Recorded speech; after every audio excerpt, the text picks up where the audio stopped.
আসসালামু আলাইকুম, কেমন আছেন সবাই? আমি তো ভালো আছি।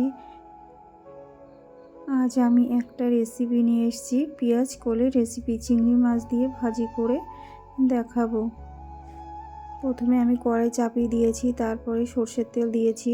দিয়ে এবারে ওটাতে আমি পেঁয়াজ দেব না, আজকে কাঁচা লঙ্কা দেব। তার এই জন্য পেঁয়াজ দেব না, পেঁয়াজ কলি ভাজি করছি তার জন্য। তো প্রথমেই আমি তেলটা গরম হয়ে গেছে, এবারে কাঁচা লঙ্কা দিয়েছি, 2টা কেটে দিয়েছি। তারপরে আমি চিংড়ি মাছগুলো দিয়ে দিয়েছি। চিংড়ি মাছগুলো একটু ভালো করে ভাজি করে নিয়ে তারপরে একটু লবণ দিয়েছি, তেলটা ছিটকাচ্ছে তার জন্য। এবারে আমি পেঁয়াজ কলিগুলো দিয়ে দেবো।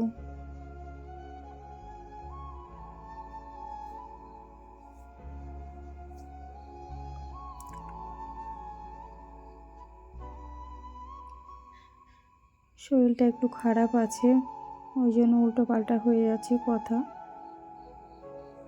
পেঁয়াজ কলি আলু দিয়ে ভাজি করছি, চিংড়ি মাছ আছে ওটাতে।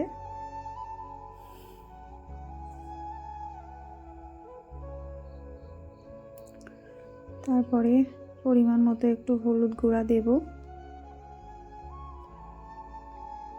আর বেশি কিছু দেব না। আমি এইভাবেই ভাজিটা করি, একটু লাল লাল করব। একটু লাল লাল হয়ে গেছে, বেশি ভিডিওটা বড় করিনি আমি, 2 মিনিট মতো ভিডিও হয়েছে। আমার রেসিপিটা হয়ে গেছে। ভালো লাগলে লাইক কমেন্ট শেয়ার করবেন, বন্ধু হয়ে পাশে থাকবেন। ভুল হলে ক্ষমা করবেন। ভালো থাকবেন সবাই, সুস্থ থাকবেন। আল্লাহ হাফেজ সবাইকে।